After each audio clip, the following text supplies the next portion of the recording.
যাদের নামাজ পড়ার সময় দুনিয়াবি চিন্তা মনে আসে বা নামাজে অমনোযোগী তৈরি হয়, তারা ভিডিওটি শেষ পর্যন্ত দেখার অনুরোধ রইল। হযরত আলী রাদিয়াল্লাহু তাআলা আনহুর কাছে একজন ব্যক্তি এসেছে।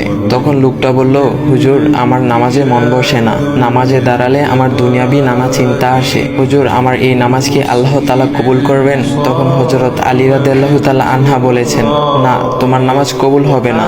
তখন লোকটা মনে অনেক কষ্ট নিয়ে চলে যাচ্ছেন। এমন সময় রাসূল সাল্লাল্লাহু আলাইহি ওয়াসাল্লাম এসে হযরত আলী রাদিয়াল্লাহু তাআলা আনহুকে জিজ্ঞাসা করলেন, ইয়া আলী, আপনার কাছে লোকটা কেন এসেছিল?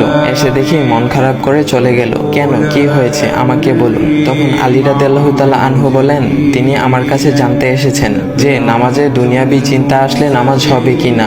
আমি বলেছি, না, তোমার নামাজ কবুল হবে না। রাসূল সাল্লাল্লাহু আলাইহি ওয়াসাল্লাম তখন বলেন, ইয়া আলী, আপনাকে আমি একটা চাদর উপহার দিতে চাই, তবে একটা শর্ত আছে। আলী রাদিয়াল্লাহু তাআলা আনহু খুশি হয়ে বলেন, ইয়া রাসূলুল্লাহ, কি শর্ত তা বলুন, আমি আপনার সকল শর্ত মেনে নিব। বুঝতেই তো পারছেন রাসূল সাল্লাল্লাহু আলাইহি ওয়াসাল্লামের চাদর বলে কথা। তখন রাসূল সাল্লাল্লাহু আলাইহি ওয়াসাল্লাম বললেন, ইয়া আলী, আপনি যদি এই মুহূর্তে 2 রাকাত নামাজ একনিষ্ঠভাবে পড়তে পারেন দুনিয়াবি সকল চিন্তা দূর করে, তাহলে আমি আপনাকে সেই চাদরটি উপহার দেব।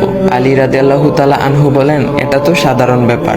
আলী রাদিয়াল্লাহু তাআলা আনহু তখন নামাজে দাঁড়িয়ে গেলেন আর তিনি নামাজ পড়তে শুরু করলেন।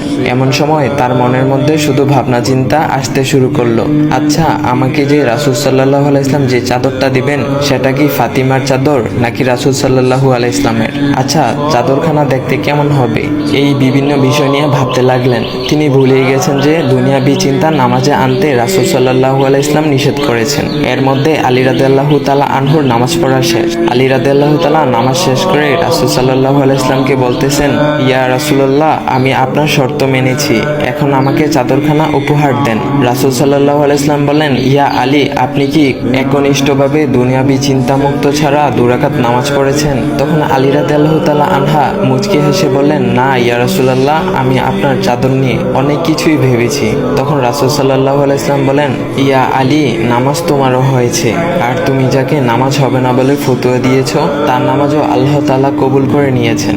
শোনো আলী, দুনিয়াবি চিন্তা দ্বারা নামাজ বাতিল হয় না, নামাজ মহান আল্লাহ তাআলা কবুল করে নেন। সকল ফরজ নিয়ম কানুন মেনে নামাজ পড়লে নামাজ হবে ইনশাল্লাহ। তবে আমাদের সকলের উচিত নামাজ আদায় করার সময় একমাত্র আল্লাহকে স্মরণ করে নামাজ আদায় করা।